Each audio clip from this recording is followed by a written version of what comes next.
തവണ കലിയുഗവരദന്റെ പുണ്യമല ചവിട്ടാൻ ഭാഗ്യം സിദ്ധിച്ചതിന്റെ നിർവൃതിയിലാണ് കോടാലിക്കാരനായ ദണ്ഡപാണി.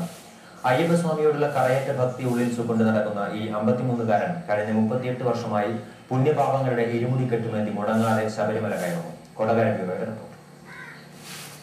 തമിഴ്നാട്ടിലെ പൊള്ളാച്ചിക്കടുത്ത കോട്ടൂർ ഗ്രാമത്തിൽ ജനിച്ച ദണ്ഡപാണി 14ാം വയസ്സിലാണ് തന്റെ കന്യദർശനം നടത്തിയത്.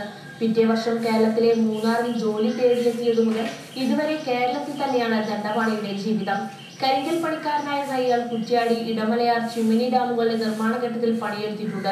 ചിമ്മിനി ഡാമിന്റെ പണിക്കെത്തിയപ്പോഴാണ് കോടാലിയിൽ സ്ഥിരതാമസമാക്കിയത്. മലയാളം എഴുതാനും വായിക്കാനും പഠിച്ച ദണ്ഡപാണി ക്രമേണ മലയാളിയായി മാറി. എവിടെ ഏത് ജോലി തിരക്കിലായിരുന്നാലും കൊല്ലം തോറും മകരവിളക്കിനെ കെട്ടുമേന്തി ശബരിമല കയറിയിരുന്ന ദണ്ഡപാണി 38 വർഷമായി ഈ പതിവ് തെറ്റിച്ചിട്ടില്ല.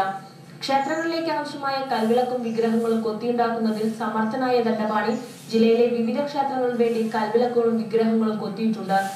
30 വർഷമായി പെരിയ സ്വാമിയായ ദണ്ഡപാണിക്ക് മണ്ഡലവ്രതക്കാലമായാൽ തിരക്കേറും. വീടുകളിൽ നടക്കുന്ന കെട്ടുനിറകൾക്കും വിളക്കാഘോഷങ്ങൾക്കും കാർമ്മികനാകുന്ന ദണ്ഡപാണി കുട്ടികളും കന്നിക്കാരും അടങ്ങുന്ന തീർത്ഥാടക സംഘത്തോടൊപ്പം ശബരിമലയ്ക്ക് പോകാറുണ്ട്. പരിചയക്കുറവുള്ള അയ്യപ്പ ഭക്തരെ സഹായിക്കാനാണ് ഈ യാത്രകൾ. കൊല്ലത്തിൽ കുറഞ്ഞത് 20 യാത്രകളെങ്കിലും ഇങ്ങനെ ഉണ്ടാകാറുണ്ടെന്ന് ദണ്ഡപാണി പറയുന്നു. 38 വർഷമായി ഇതുവരെ എല്ലാ കൊല്ലം മുടങ്ങാണ്ട് മല ചവിട്ടുന്നുണ്ട്. എല്ലാ സ്വാമിമാരെയും കൊണ്ടുപോകുന്നുണ്ട്. കൊല്ലത്തിൽ 10-18 പ്രാവശ്യം മല ചവിട്ടും. പിന്നെ എപ്പോഴും സഹായിയായിട്ട് ഓരോരുത്തർ കൊണ്ടുപോകും. നടക്കാൻ പറ്റാത്തവർ, വയ്യാത്തവർ, വയസ്സായവർ, കുട്ടികളുള്ളപ്പോൾ എല്ലാവരെയും സീസണിൽ മാത്രം ഒരു 7-8 ട്രിപ്പ് ഞാൻ പോകാറുണ്ട്.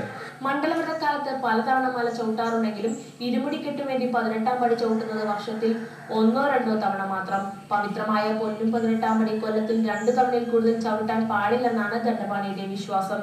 ഈയിടെ അന്തരിച്ച തമിഴ് നടൻ MN നമ്പ്യാരുമായി അടുത്തിടപഴകിയിരുന്ന ദണ്ഡപാണി 5 തവണ ശബരിമല ദർശനം നടത്തിയത് ഗുരുസ്വാമി എന്നറിയപ്പെട്ടിരുന്ന MN നമ്പ്യാരോടൊപ്പമായിരുന്നു.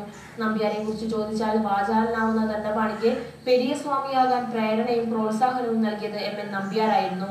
ശബരിമലയ്ക്ക് പോകാൻ വ്രതമെടുത്തു തുടങ്ങുന്നത് മുതൽ ദർശനം കഴിഞ്ഞ് വീട്ടിൽ തിരിച്ചെത്തുന്നത് വരെ പാലിക്കേണ്ട ചിട്ടകളും ചടങ്ങുകളും ദണ്ഡപാണിക്ക് മനപ്പാടമാണ്.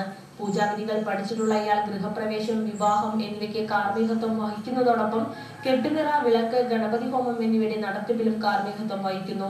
ശബരിമല തീർത്ഥാടകർക്കെന്ന പോലെ മൂകാംബിക, തിരുപ്പതി, രാമേശ്വരം തീർത്ഥാടക സംഘങ്ങൾക്കും ദണ്ഡപാണി നേതൃത്വം കൊടുക്കാറുണ്ട്.